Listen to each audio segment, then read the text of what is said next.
nikoshua nikiwauliza female presidents of Africa mtanihesabia Ellen Johnson Sirleaf, President Ellen Johnson Sirleaf of Liberia, mtanihesabia President Saleh Wak Zewde wa Ethiopia, mtanihesabia President Suluhu Hassan wa Jamhuri ya Muungano ya Tanzania. But what most people do not know is that in 2008, President wa South Africa Thabo Mbeki aliamua kuresign kazini. The person to succeed him was a guy who goes by the name Kgalema Motlanthe.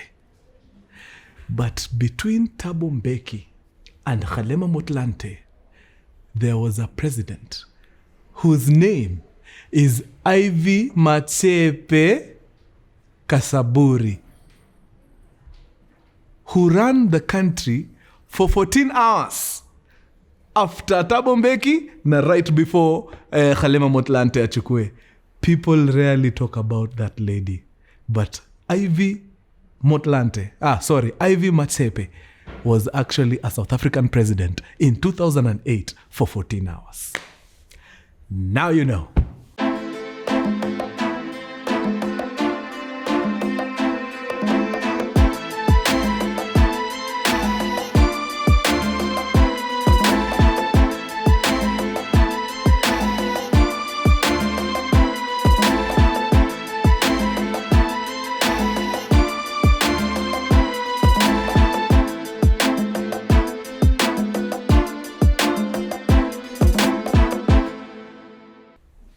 Ya Mkurugenzi!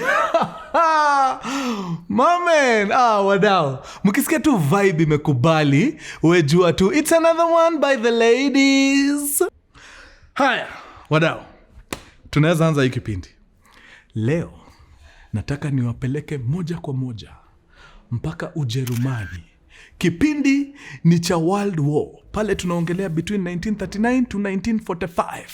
Lakini kwanza nataka tukuja hapa 1945 hapa.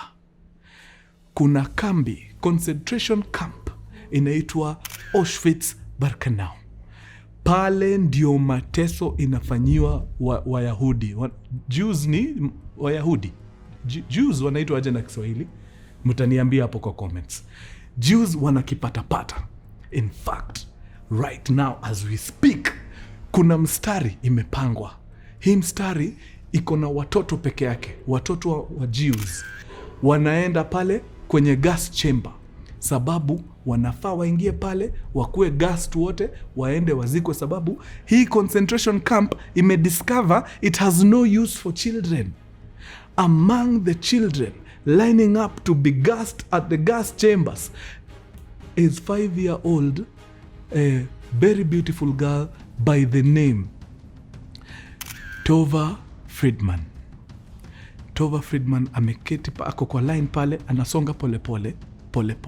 Watu wanaingizwa kwa gas chambers pale, wanagasiwa, wanatolewa, wanaingia pole pole. Pale kwa fence, mama yake anasikia kuchizi, anapiga nduru, anamuita, Tova, unafanya nini kwa hiyo line? Toka. But Tova Friedman, anashindwa, mbona nitoke? Wale watu wanaingia kwa hii kitu, mambo yao inaisha, na hii shida tunapitia huku kwa camp, hawapitii. Si wacha mimi niondokee tu hii shida. 5-year-old, msichana mdogo sana. Maze, despite her mother's screams, Tova Friedman ana maintain kwa line na anafika pale mbele. Anaambiwa atoe nguo zote pamoja na watoto wenzao wako pale. Kila mtu anatoa nguo, wanadanganywa. Anika hiyo nguo mahali utaikumbuka, sababu tukimaliza kuoga, walikuwa wanaambiwa ni kuoga wanaenda. Tukimaliza kuoga, mtarudi, mchukue hizo nguo muvae, murudi kazini. But Tova sio nyenje, sio mende, ashajua watu wakiingiaga kwa hizi chambers hawatokangi. Si wanaenda mbinguni kwa Baba, na huko ndio Tova anataka kwenda. So yeye akatoa nguo yake, akaanika pale, walikuwa wanafunikwa matawel fulani hapo za pink, na akashika mstari pale, anangoja tu kufunguliwa chambers aingie, afanywe mambo. Kula pause hapo wadau. Piga rewind selector wewe. Tukutane wapi? 1938. Nchi ni Poland. Mutanisamehea kwa hii kipindi sababu kama kuna majina impossible kupronounce ni majina za Poland. I don't know beef ya watu wa Poland na vowels ni nini. Ushawaiona country haipendi vowels? Still unakumbuka goalkeeper wa Arsenal alikuwa anaitwa Lucas Szczesny. Unajua spelling ya hiyo Szczesny? Iko na E moja. Like surely Szczesny ni jina ina vowel moja. Surely Szczesny inaandikwa sijui C Z sijui tafuta hapo Lucas Szczesny uone vile wanaandika hiyo jina, hata wewe utachoka. Sijui Poland. Anyway, wacha nisipige kelele ya vowels huko. So Poland, there's a city I mention juu hiyo jina ni ngumu, mtaniambia hapo kwa comments. Inaishi Friedman, Tova Friedman, msichana wa miaka 5, baba yake na mama yake. Actually nimedanganya, this is 1938. Tova Friedman anazaliwa. Mr. na Mrs. Friedman wanapata msichana mrembo hapo anaitwa Tova. Msichana ako sawa, wanamlea vizuri. 1939 wanaamua kwenda kuvisit grandmother wao. Pale nyumbani wanaacha anko yao achunge nyumba. So unajua vile ukienda ushago unaachaga mtu achunge nyumba, usipate Colton Harris Moore amekufanya ile kitu. So wameacha ankule pale, wameenda wapi? Kwa grandma kusalimia shosho. Wakati wako njiani, wametoka kwa grandmother wakirudi, ripoti inawafikia. Ile town yao kubom imekula bomb. Vita imeanza. The year is 1939. World War II iko kabisa sasa, imechacha deadly. Unfortunately, ule uncle ambaye alikuwa amewachwa pale kwa nyumba akichunga nyumba hakuponea. Bomb mazee ili demolish kila kitu hapo, obliterating everything. Hakuna hata mwili ya kuzika ilipatikana hapo. That for Tova Friedman, who was 1 year at the time, was miracle number 1. Sababu hii vita ilingoja tu waende waone shosho, then kubum, miujiza. Tova wanaendelea kuishi, war inasambaratisha kila kitu. Maybe kitu na need kuwaambia ni ya kwamba from 1933, sasa tuko 1939. 1933 Germany ilikuwa na mwenda wazimu fulani amekalia helm pale, anaitwa Adolf Hitler. Adolf Hitler alikaa chini akaamua, kama kuna watu sitambui ni Jews, nataka nimalize Jews. Okay, nataka nimalize Jews Europe mzima, sababu sisi we are superior race, sisi we are pure na hatutaki madoa katikati yetu. Speaking of madoa, kuna nduma kuwili ya mtu nasikia imeenda kwa rally juzi, akaanza kuambia watu huko story ya madoa. Really guys, really? Yani amkulan 2007 amkulan. Bado mnakubali mtu asimame stage aanze kuongea juu ya madoa? Mna mchezo. Anyway, turudi hapa. So Adolf Hitler ameanza kufagia Jews polepole, but ni chini ya maji. Polepole tu. Na ni mjanja, anachukua the elite. When ni lawyer, when ni Jew, ya bebe kula mahindi wewe. Toka hapa. When ni Jew, na when ni daktari, kula ndengu. Like ni kuamaliza. Ameanza na the elite nini. Sasa war imeanza. Sasa in fact Adolf afichi ameamua sasa tuko na excuse ya kutambariza watu. Maliza. Mkikutana na Jews, maliza. So by the time Tova Friedman anazaliwa 1938, by the time Tova Friedman ako 1 year 1939, war imeanza, Majews kumalizwa.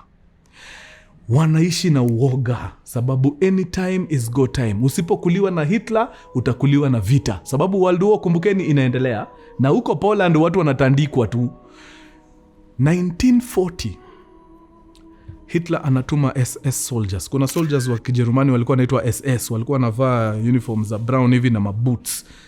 Watu hawana jui kusmile. Ushaona mtu tu ni sura mbaya by default, ajui kusmile. Yeye akikuja pale amekuja kazi ya SS ilikuwa ni ku-identify Jews, na kwa hao Jews ambao tume-identify, wagani useful, wagani useless. Wale useless, malizana nao.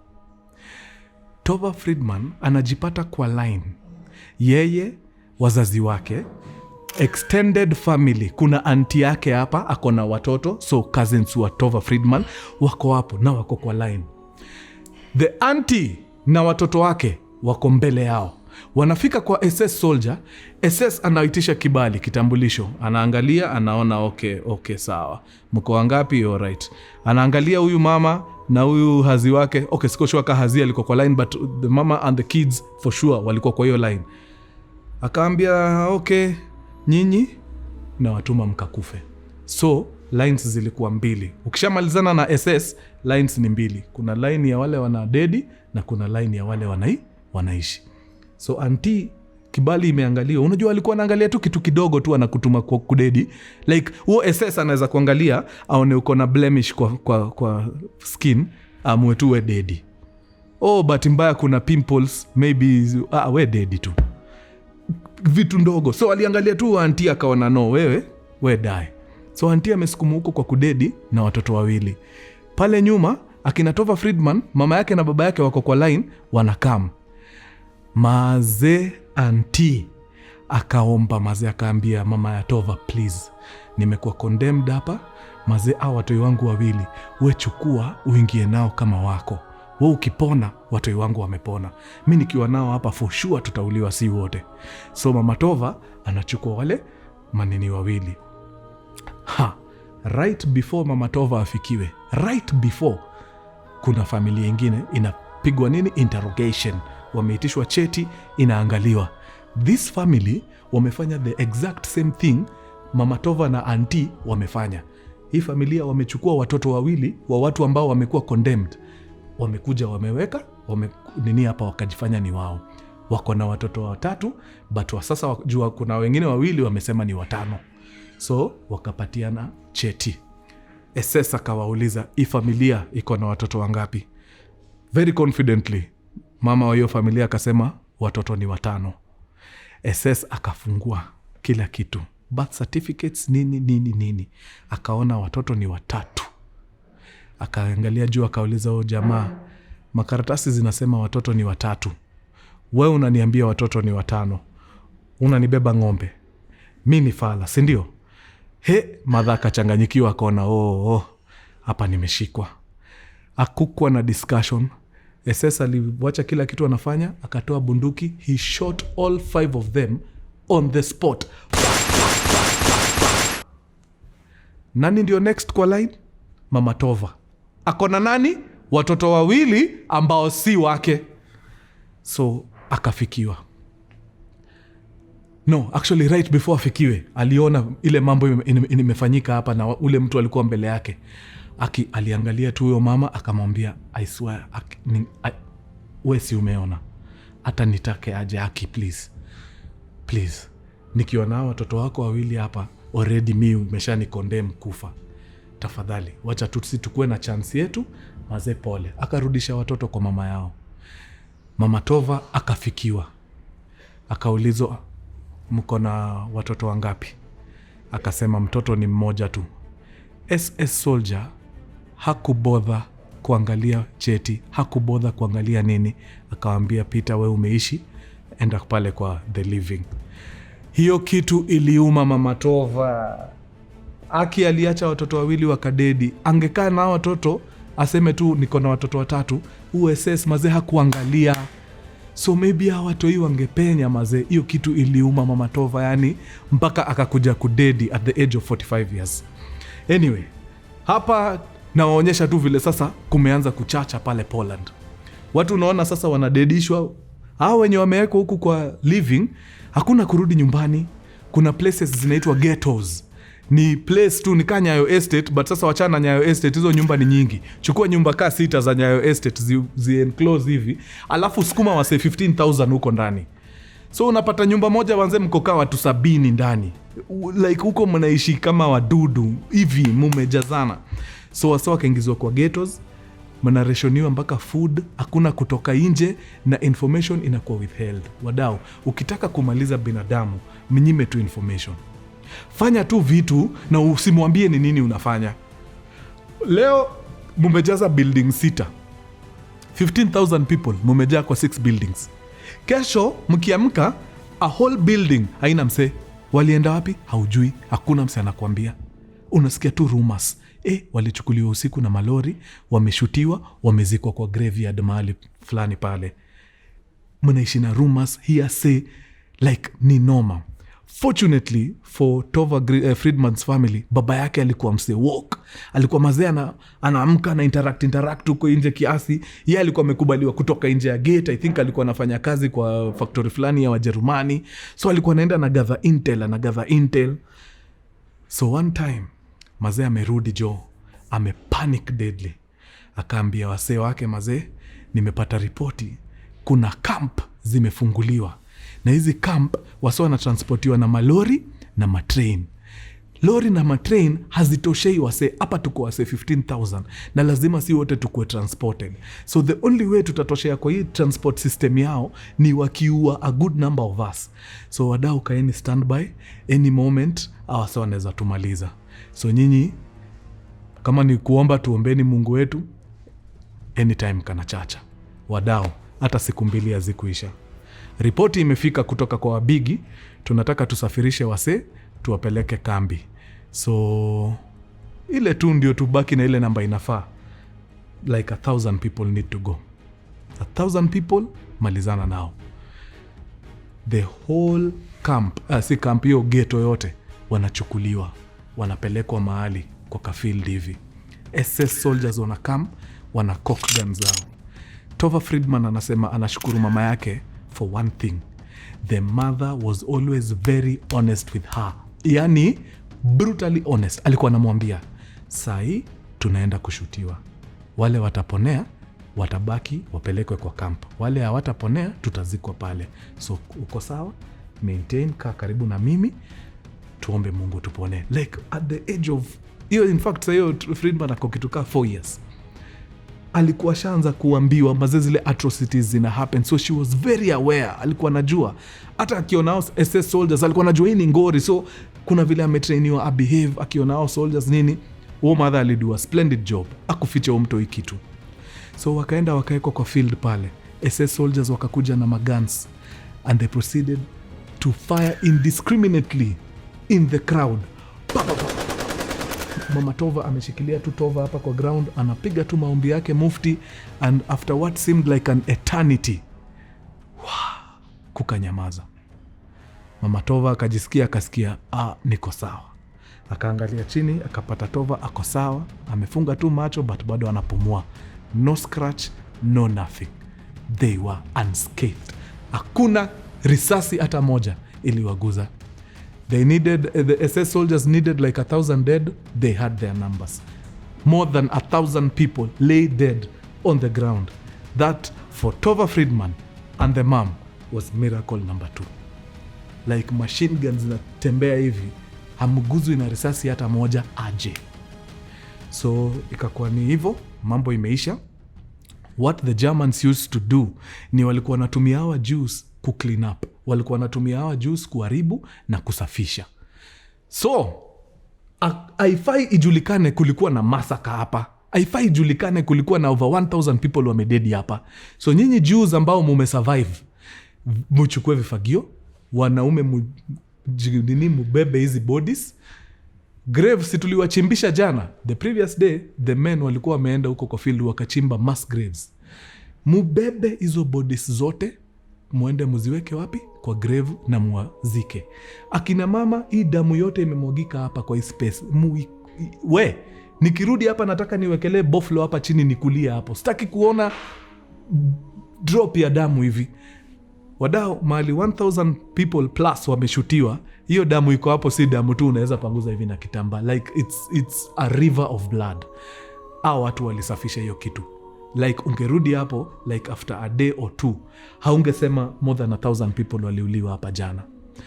So the dead were buried, au wengine wakarudishwa ghetto, wanangojea nini? Siku yao ya kwenda Auschwitz ifike. Again, mzae mazezi lap zake zinasaidia. Ameenda, amepiga maraundi zake nini, amerudi. Amepanic mbaya. Wase mtaa wanamuuliza ni aje. Inasemekana watu hii wanaenda. Kwa nini? Sababu kwa hizo kambi hawana use for children. So kile tutafanya, tutafungua shimo kwa ceiling hapa, weka Tova hapo juu, wewe pia jifiche naye hapo. Mchana at any given time nyinyi mkuwe mnakaaga huko juu, mimi naenda hustle. SS wakikama hapa msijaribu kupatikana hapa tafadhali.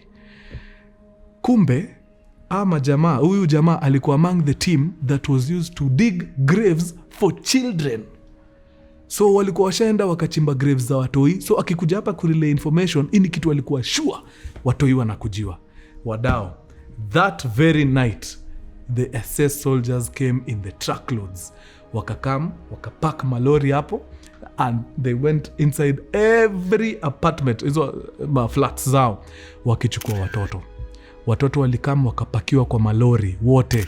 Akina mama wengine washagundua hao watoto hii ni one way ticket, wakienda hawarudi. Wamama wanalia na watoto wao, hawataki kuachilia. Babies who are days old, mtu anang'ang'ana na SS soldier, mama na soldier, mtoto anakatika mara mbili kama ile story ya Bible. It was chaotic, it was pathetic. Others walikataa na watoto wao kwa kifua kabisa, mpaka the SS soldiers wakakubali hao wazazi wapande lori na watoto wao, knowing full well that wanaenda kudedi huko mbele. So watoto wakakama, wakachukuliwa. Tova Friedman na mama yake wako kwa ceiling. SS soldiers wakafika kwa apartment yao, kwanza mlango pap ikagongwa teke. Before nifungue mdomo kama soja niwaambie kitu, fiatua risasi indiscriminately kwa hewa. Risasi zinapita wapi? Kwa ceiling, mahali Tova Friedman na mama yake wameketi. Like mom ameshikilia mtoto hivi, bullets zina whiz tu. None of the bullets even scratched those people. For Tova Friedman, hiyo ilikuwa miracle number 3. Watoto wakachukuliwa. No amount of crying would persuade the soldiers otherwise. Wale walikuwa wakishaambiwa hivi ni kutekeleza. Those kids were taken to their burial sites. They were shot and buried. Ghetto mzima, Tova Friedman ndio mtoi amebaki. Kama kuna wengine wamebaki, maybe 2 3. Hakukua na watoi. But mazee wanaishingi tu hapo kwa ceiling. Ikafika wakati mama yake ikabidi lazima pia yako anaendaga hustle. So walikuwa wanaacha Tova Friedman pale, wanashuka, wanaenda hustle zao, wanarudi. One night after wametoka hustle, I think kuna 2 instincts ziliambia an SS soldier, there's something weird about ile apartment iko pale 4th floor. Hebu niende hapo niangalie ni nini. Soldiers walikuwa wanatembea in such a way, boots, ungesikia boots zao. Na Jews walikuwa washajua mazee sauti ya hizi boots, mpaka wanaweza tell just by the footsteps ni SS soldier mgani anakam. So mazee Tova Friedman ametolewa kwa ceiling. Wazazi wake washafika, wako home wote. Actually mother ako home, buda hajaingia. So Tova ako na mama yake hapa chini wanaongea. Kidogo mlango inagongwa. Fungua! SS soldier akisema fungua mlango, uchukue more than 4-5 seconds, my friend. Hiyo ni tikiti yako ya kukula risasi ya kichwa. Unafungua immediately. So mama Tova alipiga hesabu akaona by the time nipande hii stool, niweke mtoto hapa juu, nirudi, SS atashanga mbona nimechukua time hivyo kufungua, atajua kuna kitu nafanya. So atanishoot and they will proceed to search this house, na watapata mtoto hapa juu na watampiga risasi. So alificha tu mtoto nyuma yake, akafungua mlango. Like Tova alijimake so tiny nyuma ya mama yake. Hao watu walikuwa na conversation for like 3 minutes. The soldier did not see Tova Friedman behind the mom. Ametoshana hivi. Wakaongea. Na kwa hiyo 3-minute conversation zilikuwa less than 30 seconds. The entire time ilikuwa tu ni stare down. Wewe sasa alikuwa tu anafungua tu mlango, anakuangalia tu. Unajua ukiangaliwa na mse yako na power, kama kuna makosa unafanya, unajua utajiseti tu. Kuna tu vile mwili yako tu itakataa. Mama Tova ni nani? Amekwama hapo. Alikuwa mpaka ashambia Tova, usiaiangalia wase kwa macho. Wewe height yako eyeline iko wapi kwa belt? Maintain hapo kwa belt. Usiwahi muangalia kwa macho. So Mama Tova ameangalia tu chini, sasa anamwangalia tu, anampima maswali 2-3, then miraculously SS akatan na akaishia. Miracle number 4 for Tova Friedman. unaweza ficha kitu, lakini there will come a time wakati enye ufichuzi hata wa aina gani haitakusaidia. Finally ikafika wakati wa Friedman, Mr. na Mrs. waende wapi? Camp Auschwitz. Authorities wanajua ni Mr. tu na Mrs. Hakuna watoto, si watoto tuliangamiza karibu wote. So Mr. na Mrs. Auschwitz and the rest of the gang, tokeni tukutane pale juu, mpande train, malori mpaka kwa train station, mpande train yenu mpaka wapi? Auschwitz. Hiyo ndio ripoti imeshatolewa. So baba Tova anakuja nyumbani, anaambia mama ya Tova, mazee, imeisha, it's done. Wanatupeleka camp Auschwitz. Hatuwezi ficha umtoi, hatuwezi acha umtoi hapa kwa ceiling juu huko hatujui tutatoka lini. Tunaweza piga 10 years huko, umtoi atakufia kwa ceiling. So she has to be seen. So si tupak tu kila kitu yetu, shika Tova mkono, mimi namshika hii mkono wengine, wacha tutembee tu, tuende kile watatufanyia watufanyie. So wakapak kila kitu, wakashika Tova mkono, wakatoka nje ya apartments hizo zao, na wakaenda wakapanga laini mahali wanangojewa, wakapanda kwa malori. SS soldiers wako pale na clipboards wanaandika kila kitu iko. Unajua hizi stories za World War zinajulikana poa sana kwa nini? Juu the Germans kept perfect records. So walikuwa records wacha. So SS ako na clipboard pale, wana notice kuna mtoi mdogo hapa, but by some miracle none of the soldiers says a thing. I guess kwa mind yao walijua after all mnaenda kambi, hakuna vile kambi mtaingia na umtoi, so let me just give you your last train ride wena wazazi wako. Mkifika huko they'll deal with you. That's what Tova thinks. Juu hakuna mse anaelewa hawakufanya kitu aje na wanaona live uni mtoi na tulisha execute watoi wote. So Tova wanapandishwa lori na wazazi, wanafika train station, and for the first time they are separated. Sababu hizi train ziko na vitu zinaitwa cattle cars. Cattle cars sika ESGR yetu atiko na mpaka viti nini. Basically ni kilori tu kiko juu ya reli. Ni kile kibucket kia lori kiko hapo juu. So mnaingiza huko ndani, mumesimama, mumefinyana. Cattle car inafai bebe maybe wase kama 30, mko huko kwa wase so 3. Like mumejaa hivi, wase hata wakanyagi floor, wase wamehang juu mumefinyana. Ni noma, ilikuwa ni ridiculous huko. So Tova na mama yake wanaingia cattle car ya madem, Buda anaenda cattle car ya mandume. And the journey begins. I don't think anyone was prepared for this train ride. First of all, we kwanza jua kutoka hapo Poland mali walikuwa na stay mpaka Auschwitz Birkenau, it's a 3-day journey. 3 days mumesimama, mumefinyana, hamkuli, maji mnarushiwa hivi, mlambe inarushwa hapa juu, kuna kadirisha. So mjamaa anaingiza tu bucket, anamwaga huko ndani. Ikikushika kwa ulimi bahati yako mzuri, isipo pole. So amkuli vizuri, maji ampewe vizuri, hakuna break ati ya kustretch miguu endeni sasa msusu. Unasikia hapo mahali umesimama. Hii mlango ikishafungwa hivi itafunguliwa 3 days later, tukishafika wapi? Auschwitz. It was the most like, kuna wase walikuwa kwa hiyo camp wakiteswa kwa camp, lakini walisema that train ride walisikia kitu hawajawahi sikia. Like hata mateso yenye ilikuwa huko kwa camp haunge equate na hiyo train ride ya hiyo 3 days. People died huko ndani, wase walicontract diseases zingine za kimataifa zenye hata madaktari hawajui ni gani. Juu mazemu uko cramped TV for 3 days, your human waste ziko up. Yani it was horrible. Believe it or not, a 5-year-old alivumilia hiyo train ride for 3 days. Wase wengine ni adults, ni wakubwa, wako karibu na hii dirisha. So hewa inawafikia rahisi. Na ujue hakuna hata hewa ya maana inafika. Una imagine watu 300 kwa place inaweza hold tu wase 30. So unaweza imagine mtoto mdogo ako huku chini kwa miguu. How Tova made it to Auschwitz is a miracle. But alifika. Hata tumefika miracle number. Hiyo ni number 5 ama number kobole. But 3 days later, wakati walifungwa milango za hizo cattle cars, Tova Friedman alishuka hiyo train. Wakashuka, wakasimama hapo, kila mtu ameshikilia mambo yake. Mama Tova ako na Tova wake hapa na ameshikilia nini? Suitcase. Akapatia Tova suitcase, akamwambia nishikie suitcase. Hii suitcase isijaribu kuchukuliwa na mtu, maintain hapa. Kuna SS soldiers wako hapa wako na mbwa kali zina drip tu mate.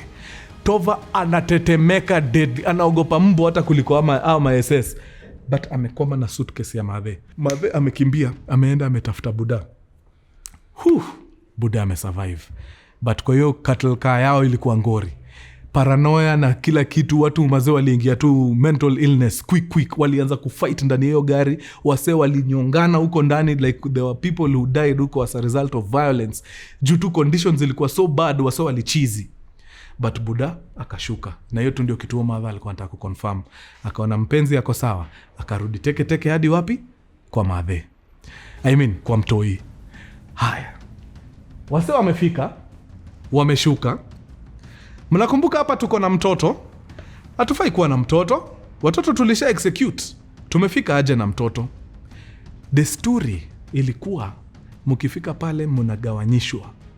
Wale watu wanajiweza one side, wale hawajiwezi straight crematorium.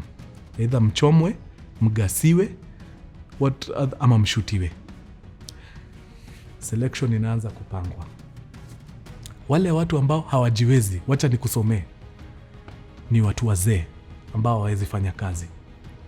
Mtu ambaye ako na blemish yoyote kwa mwili, either uko na scar ulipata ukiwa mdogo, either uko na ulemavu, maybe mguu iko poa ama mkono iko poa, ama wewe ni person living with disability, wewe uko kwa hiyo list. Wewe ni mtoto, hautusaidii sababu hatuwezi kupeleka labor camp, ufanyi kazi 5 years, utachimba nini? So wewe utusaidii. Hawa wase ni wase wa kuingia kwa crematorium straight. By the time Tova Friedman na wazazi wake walikuwa wanafika Auschwitz Birkenau, ilikuwa na Sunday. On Sundays, Germans hawatakangi kufanya kazi sana sababu ni siku ya kanisa.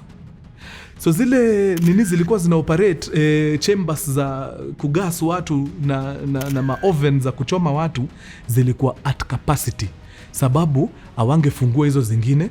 Hiyo inamaanisha watu wafanye kazi na ni Sunday. So after kustrip watu wote naked, kuwapima, kuwaona huyu anajiweza huyu hajiwezi, wale wana vilema wakaekwa kando, wazee sana wakaekwa kando, watoto walisamehewa sababu it was a Sunday. Hawangefungua ma-oven zingine za kuchoma watoto, wakasema wacha watoto waingie, tutadeal nao wakiwa ndani. Tova Friedman aliponea. Had Tova Friedman arrived at Auschwitz the day before, hangekuwa mambo yake ingeishia hapo. Tova Friedman angechelewa afike Auschwitz the day after, angechomwa hiyo siku. But juali arrive on a Sunday, miracle number 6, Tova aliponea. So akaingia kambi na wazazi wake. So huko mazeni anything anytime unaweza enda. Pale ilikuwa ni kureduce watu, sababu hii kambi as it is capacity bana haiwezi. Watu wanaingia huko in the millions. Hii kambi I think inachukua tu like 30 to 50,000 people. Wasio wako huko karibu mita, ni wengi. So lazima tuchome watu daily. 30-50,000 people wanaingia kwa furnace every day. Tuna shoot, tunachoma, tunawagas every day. Hiyo ilikuwa ni standard, lazima. So ulikuwa tu ukikaa tu mbaya uangalie SS soldier vibaya, we come, risasi zikwa. Sijui umepatikana tu place haufai kukua, risasi zikwa. Like anything to finish you. So ripoti mazao wamekaka huko kwa kambi wanafanya mambo yao. Ripoti ikatoka juu, hapana mazee, hiyo kambi bana tunataka tumalizane nayo. Watu ni wengi sana huko. Kuna vile mnaweza reduce watu bana, wanakuwa wengi, it's too much. Watu wakaanza kustaviwa. So the design ya kumaliza watu ni kuwaua na starvation. So ration zao za dish cut by half. So watu hawakuli. Hao wazazi wako na mtoto. So ile ration kidogo wako nayo wanakata bado waongezee mtoto wao, at least asidedi na starvation. Vile hao wazazi walisurvive hakuna mse anaelewa. Tova Friedman by the way pale kwa kambi alikuwa mpaka ako na chicks. Like we maisha tu iko sawa, inambamba. Amefika tu point amezoea shida, yani mpaka ni part of life. Tova Friedman alikaa kwa hiyo kambi akiwa haoni watoto wengine for so long, mpaka alijiambia maybe I'm the last young Jew on earth. Juu watoi wanauliwa huko, walidedi, but eventually saa watoi walianza kutoka makamp zingine nini, wanaletwa akaanza interact na watoto once in a while nini. So eventually walikama wakapata watoi wengine, but hata watoi pia waku last long because at some point gassing we beba watoto wa ile block wapeleke gas chambers waingie huko teke quick fast. So Tova Friedman mazee amefika mahali hii life imekuwa ndio hiyo. In fact anasema at some point aliingia, yani ndio ujue kuna vile hizo camp zilikuwa zinakudehumanize, unaacha kukuwa binadamu unakuwa tu mnyama. Walikuwa na matoi ile fulani mnafaa mzi access tu asubuhi pekee. Huyu ni mtoi wa 5 years, unamwambia ukisikia kususu shikilia mpaka kesho asubuhi, sababu toilet tunaendaga tu asubuhi peke yake.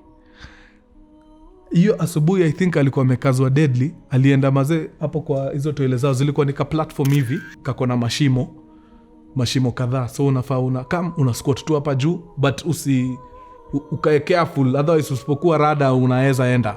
Tova ajui, ni mtoto mdogo wa 4 years, alikama mazee akisquat hapo, I think alienda in too deep, akatumbukia ndani ya toilet. Na unajua kutumbukia ya toilet kwa hiyo shimo kwa mtoto mdogo ni juu, unaingiaga hivi na miguu zinabaki juu, so unaundaleta V. Sijui kama mnapata hiyo picha vizuri. So ameingia na mgongo hivi, kichwa iko juu na miguu ziko juu, so ameingia hivi leta V. Like alitolewa hapo kwa hiyo choo, yani hata hayuko hata hapo, wakam hose down na maji nini. Unapiga hesabu mazemi nikaingia place kama hiyo, keneza dead tu juu hiyo salmonella na nini. Ako tu sawa. Like amekula shida mpaka plus hiyo mama yake tu kushinda akimprepare nini. Yeye alikuwa anajua tu ni sawa. Shida ni part of life, tuko tu tayari. Iko time mazee wamepanga line. Ama SS soldier wanatafuta tu excuse ya kushutu wase. Tova sijui alifanya nini, either alikanyaga SS soldier bahati mbaya, ama kuna tu kitu alifanya, ama hakuwa amepanga line vizuri. Mazee SS soldier alikama kamshika. Actually Tova anasema that was the first time alidiscover kumbe kuna SS soldiers wa madem. Juu anakumbuka vividly SS alikuwa amevaa skirt, so ilikuwa ni mdem. Yani huo mtoi alipigwa makofi mpaka huo SS soldier akachoka. Ushaona msee anapiga mtoi wa 5 years makofi mpaka anahema juu ya kuchoka, juu ya kupiga mtoi makofi. But Tova alikuwa hardened at 5 years, alikuwa anajiambia deep inside, kama kuna kitu sitaonyesha huu askari ni the fact that ameniweza. Sitamuonyesha ati nimefika mwisho, so mi silii mbele ya umdem. Alipigwa makofi hapo for what seemed like an eternity. Anaangalia tu place moja, hali ako tu. Huo soja alimpiga makofi akachana naye, akamrudisha kwa madhake. Sasa hiyo madhake ako pale mbele, anaona mtoi wake akifanyiwa majambos, but hawezi fanya kitu. Hakuna, in fact hata Tova mwenyewe anajua very very well hakuna kitu mama yake anaweza fanya, sababu days before kuna tu ngori kama hili happen. Mtoto akashikwa beating, mama yake akakuja kumtetea, wote wawili wakakula risasi. So hata Tova akipokea beating pale anajua wacha niichukue, sababu mama yangu akijaribu kufanya kitu hapa sisi wawili we are gone, tumeenda. So mtoi akapigwa mabeating na akarudishwa kwa mama yake na wakaendelea tu na life. So of course after hapo Tova alilia the whole day, but alisema mimi kama kuna kitu sitafanya, sitaonyesha huu soldier machozi yangu, wacha nilia after ashaenda. So ikakuwa ndo hivyo. Ikafika wakati sasa watu lazima wapelekwe labor camps. So mama Tova alikuwa anaacha Tova pale, wanaenda yeye na baba Tova wanasukumwa labor camps huko, wanaenda wanafanyishwa kazi 12 hours. Like mnatoka hapo asubuhi mnarudi usiku, karibu hata si 12 karibu 18. Walikuwa wanarudi karibu midnight usiku mazee. Wamechoka nini, unakaa unaongea na mtoto wako dakika chache una break, sababu kesho same time asubuhi lazima mchangamke muende. Ikafika wakati ilikuwa ni birthday ya Tova, na mama Tova mazee akiwa mawax huko akaorganize, akaiba sijui potatoes wapi, aka-exchange na nani, akapatiwa kipande bigi ya mkate. Hiyo ilikuwa luxury huko mazee, haijawahi onekana. Na aka-organize vile msee atasafirisha hii mkate mpaka kwa Tova. Msee akaenda akafikisha mkate, akamwambia ni aje, hii ni birthday gift yako nimepatiwa na mama yako, ichunge vizuri, tafuta kona poa, kaa chini udishi. At this time Tova alikuwa ameona wasee wakistarve wana dead. Like unaona msee anakonda kwa bed hivi ukimuona tu mpaka ana dead. Actually alikama kadiscover kumbe wasee wakistarve waga wanakonda, then tumbo inafura, then unadai. So alikuwa amesema hii mkate after apatiwe na madhe alikuwa ameificha, akasema mimi sitakubali kustarve, so hii mkate sitaikula sahi. Wakati mazee njaa itanitandika nifike ile level ya wase, nikisikia tu naenda kuzima, nachuna mkate na dishi na rudi. Like una imagine huyu ni mtoi wa 5 years anafikiria hivi. Tova mazee hajapiga hesabu, hii kambi yao hawaishi binadamu pekee. Wako na kila kitu pale. Panya ziko pale ni bigi, zinaweza beba mtoi. Ni noma. So ameficha mkate wapi? Hapa. Ameenda usingizi, my friend. Panya ziliingia, ni kama ziliingia tu kwa nguo vizuri, zikararua mkate vipoa, zikamaliza, zikatoka, zikaenda. Hazikumguza, hazikumuuma, hazikumgwara. Batalia mkate hivi akafungua, akapata mkate yake. Size fiti, gone. Hiyo kitu ilimbo, hakuwa iambia mzazi. I think aliambia mama yake later. So mazee, life ikakuwa ndo hivyo.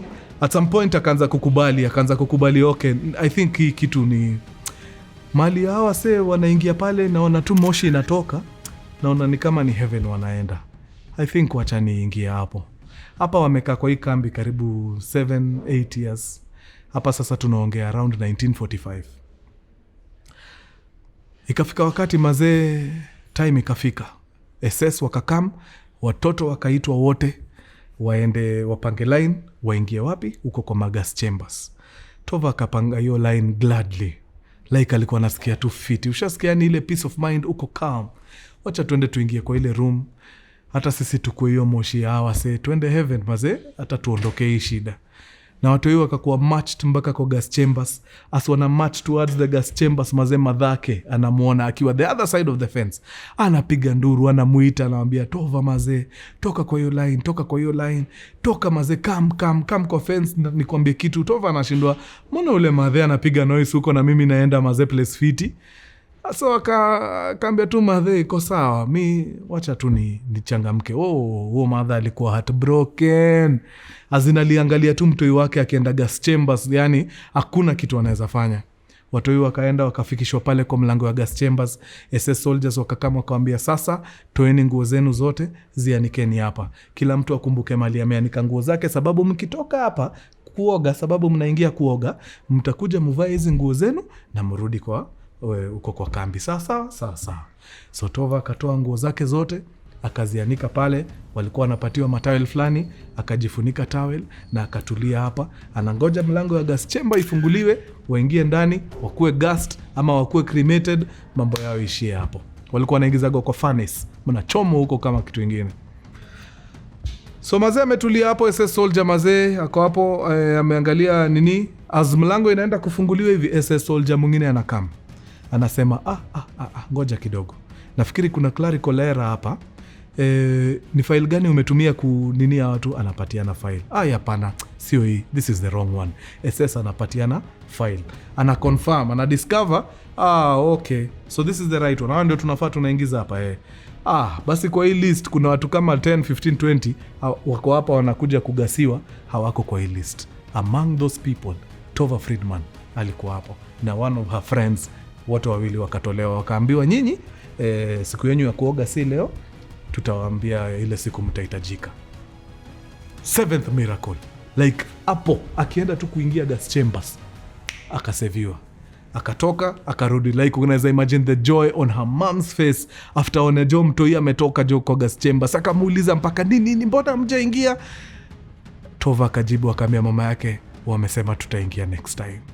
Na akarudi kuendelea na shughuli yake. Like ilikuwa imefika point Tova ashajikubali, ashajua ndio hivyo, hakuna design nyingine, hapa ndio tunafaa kuenda. So ilikuwa slated that hao watu watakuja kuchomwa tena in like 5-6 days. So 5-6 days later ndio kina Tova walikuwa wanafaa wachomwe. Believe it or not, on the 5th day waliamka tu wakasikia kambi yote tu iko in chaos. Mazee kuna tu shooting na fighting na nini. So hakuna mse anaelewa ni nini ina happen. So SS soldiers wakaambia wase, tokeni, we are leaving the camp. So mazee wanashindwa, okay, tuna leave camp, tunaenda wapi? Mbona tunatoka? What is happening? Kina Tova wanafaa wachomwe kesho, sasa tunaambiwa we are leaving the camp. So hatuchomwe ama? Wakatoka nje, wakapanga, Tova na mama yake kwanza wakakula vector mahali, wakajificha. Wakaona vile mazee kuna happen, wakajua hapa kuna kitu meja ina happen. Hawa wase wanatolewa nje ya kambi, na hii kambi mahali iko, by the time watafika place kuna civilization, my friend, watatembea for days. Akia nani tukijisikiza, hakuna mtu akona nguvu ya kutembea for days. Uongo mbaya. Wacha hawa waende, sisi tutafute maskan tujifiche. Wakishaenda scavenge huku, tuoneka tutapata machakula, watu wameacha huku nini, tuone tutasurvive hapa for how long. Lakini hiyo kitu hawa sasa wanaenda, si hatuendi. Tova's mama alikuwa na operate from instincts, and she was right. What was happening ni hawa sasa walikuwa wanaenda kitu inaitwa death march. Wanatolewa kwa kambi, wanapelekwa kwa kambi ingine huko, na ni mbali deadly. Ukikanika unalegea kwa barabara, kula risasi. Ukikanika wewe ni mgonjwa ujiwezi, kula risasi. Wewe ni mtoto mdogo unashinda ukisumbua watu wakubebe, kula risasi. So alijua for sure hakuna vile wanaweza toboa hiyo match. So akashika mtoto wake, wakakimbia mpaka kwa sanatorium, kwa dispensary. Kaenda akapata wasewa lidedi huko ndani ya nini juu ya ugonjwa, wamefunikwa tu, hawajatolewa hapo. So akaenda akaficha Tova kwa corpse. Akafunua maiti tu moja, akaweka Tova hapo, akawafunikia wote wawili. Amefunika in such a way ukiingia tu uangalie utafikiria ni maiti peke yake, lakini tucked underneath kuna mtoto mdogo hapo. Na yeye pia akaenda akatafuta maskan fiti, akajifunika kama mtu amededi, na akaambia Tova nyamaza. Na wakanyamaza. Tova kama kuna kitu alikuwa amelearn ni kufollow instructions, like survival instincts zake zilikuwa A1 100. So wakajificha hapo kwa corpses na wakatulia. SS soldiers wanakam tu. Tova anasikia boots, ashalan mpaka kuidentify huo ni nani anakam. Wase SS soldiers wakaingia pale kwa nini, haya Jews wote wako hapa, tokeni nje. Wale walikuwa kwa hapo wagonjwa wakangangana, wakatoka, wajui ni kudedi wanadedi. Tova na mama yake stay put, hakuna kumake sauti. Wase waka nini, German soldiers wakashoot watu hapo nje haraka, and they left. Walinyamaza hapo for hours, wakingojea tu hours waende wadisappear kabisa, yani kabisa. After wali ascertain kabisa hours wameenda, the whole camp has been evacuated, ndio wakajifunua kutoka pale kwa maiti, wakashuka, wakatoka nje ya sanatorium, wakafungua mlango, wakatoka nje na wakaenda mpaka kwa fence kuhakikisha yenyewe hakuna mse amebaki. Wakiwa kwa fence, believe it or not, wanaona green uniform inakaa. Anybody who was in Germany knows that uniform ya mwanajeshi huko ni color grey. Ukiona green uniform, hao ni watu wengine. And true to their word, it was the Russians who were coming to liberate them from that camp. Walikuwa wamewasili. Mazee, yani ungeona tu yani the look of relief on their faces mazee, as these Russians mazee wanakam kiotero, yani wamekam kurescue watu mazee. Wakakuja, wakafika mazee, wakapata Germans walitengeneza hii kambi mazee na electric fence ngori. Wakakaa mazee ili wateke karibu 2 hours kutry kukata hiyo fence, sababu stima inapita pale, si tafadhali. But eventually wakakata hiyo fence yote, wakafungua mazee fence vizuri. Russians wakaingia na wakapiga lap ndani ya camp. My friend, as a soldier you see so much, unakuwa numb. Lakini what they saw in Auschwitz, there was no dry eye among the soldiers. Waliona vitu hawajawahi ona. Like unafungua furnace hivi, unapata bodies zimejaa, wamechomwa mazee. Unafungua gas chambers hivi, unapata heaps upon heaps of bodies. Wase waligasiwa, wamededi mazee. Unafungua marooms hivi, unapata mazee stacks za human hair. Watu walikuwa wananyolewa, hizo nywele zinaekwa mahali zinatumiwa weave mats, sijui nini. Kuna wase mpaka walikuwa wana skin human beings, watengeneze lampshades wauzie wadosi. Like it was something of prestige kuko na lampshade imetengenezwa na skin ya mjiu kwa nyumba yako, weka Mjerumani mazee. Like the Russians cried kuona zile atrocities zilifanyiwa binadamu ndani hizo kambi. Auschwitz was just one of the camps. Hizi camp zilikuwa mob mazee. By the end of the war, over 6 million Jews had lost their lives mazee in the hands of Hitler and the German soldiers. But mazee, hapa ilikuwa redemption. Akina Tova na mama yake walisurvive. Russians wakawasaidia, wakawalisha hapo. Walikuwa wanakaa nao kwa camp for like a week. They were so weak, hata kuwapeleka tena kwa raia wangededi tu. So walikaa nao hapo wakiwapikia, imagine soldiers wanawapikia mazee, at least mrudishe mwili nini, then eventually wakakuwa transported from Germany, Auschwitz, they were taken back to Poland. Wakiwa Poland mazee, mapicha wamekuwa wakipigwa huko kwa kambi, wamepata kadhaa. Actually si hao, kuna watu wamecollect photographs za survivors. So hizi photographs wanatembea nazo across Poland, across Germany, wakionyesha tu wasee ni aje hao wasee wamesurvive Auschwitz. Mnaweza kuwa mnajua hao watu ama relatives wao nini. So one time mzee fulani ako hapo anafanya mashughuli zake, akaona picha inatembea mazee, ni aje kuna wasee wamesurvive Auschwitz, ndio hao wamepelekwa Poland. Mnaweza kuwa mnajua mmoja wao. Huyo mzee anachukua anaangalia mazee, anaona ni picha ya nani? Tova Friedman na mama yake. Huyu mzae ni baba yao. At some point they were separated, akapelekwa labor camp fulani maze, and for sure he knew that was the last time anaona mtoi wake na wife wake. So maze, the joy bana kuona mtoi wake na wife bado wako alive jo. So of course akafunga virago na wakakuwa reunited. But Poland, vile ama Jews walitolewa, bado hiyo hate ilibaki. So vile walirudi bado wase anti-Jew wanawazala, mumerudi hamku dedi. So wakadiscover hii hate bado iko. So ikabidi waende watafute exile, place waende to exile. Guess walienda wapi exile? You guessed right, walirudi Germany. It's ridiculous. But uzuri hiyo time mazee, Russians walikuwa wamefanya mambo yao, allies wamekuja wamecontrol Germany, imeacha ukumbafu. So wakaenda wakakaa Germany kidogo, then wakapata refuge wapi? US. Tova na mama yake. Baba yao sijui kama aliwafuata, siko sure, but I know for a fact Tova na mama yake walienda kuishi US. How Tova Friedman survived those 5.5 years is a miracle. Na yeye ndio hero wetu wa hii kipindi, sababu Tova Friedman, despite the fact that she was very young, 5.5 ni mtoi mdogo sana, like ukakewa mtoi wa 5.5 years hapa ni mtoi mdogo. But her photographic memory imefanya Tova Friedman mazee ako hapa to date akipigia wase story ya what happened in Auschwitz and just the whole Jew situation during the war. Mazee, kama memory yake haingekuwa powerful hiyo design, kuna stories mob sana tunajua saa hii hatungejua pengine, sababu survivors walikuwa very few, na hao few wenye wamebaki alive to date, like unaweza wahesabu kwa like mikono zako mbili. They are very few. In fact, Tova Friedman is the youngest survivor. The youngest. Like, hakukuwa na mtu mwingine alikuwa chini ya Tova. All the other survivors walikuwa older than her. She's still alive, ana stay US, na yeye piga around the country, around the world, akiambia wase stories the atrocities that happened during the war. Na ana sensitize tu wase juu story ya racism na nini na kushotua wase vile ni nonsense. Yeah, at least a happy ending, man. Maybe point to note ni Tova Friedman alipoteza mama yake at the age of 45, and you would believe she's part of the reason why her mom died. Na hii inaenda back to the story of the bread. So mama yake vile aliiba potatoes, akapatia mjamaa in exchange for bread, somebody alisnitch. Akasema ni aje kuna mama pale anaiba mawaru, hebu endeni mmuongeleshe. So alipigwa kichwa vibaya sana, na after hiyo beating alianza tu kugetting migraines.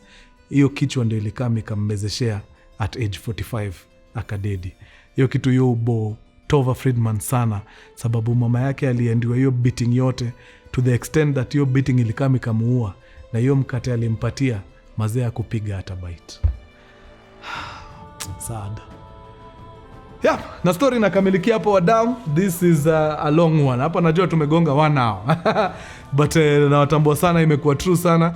Thank you so much for your audience. Nisaidieni hapa kwa subscription tafadhali, naona tume stagnate kidogo. Wacha tusukume hiki kitu mpaka 300 ama namna gani? 300,000 is all I ask. Gongeni subscription. Na kama dawa kama imekushika, you know what to do. Cheza kama wewe mazee. Till ndio hiyo hapo chini. Support kikosi, au sio? Yobambe sana wadau. It's been real. Peace.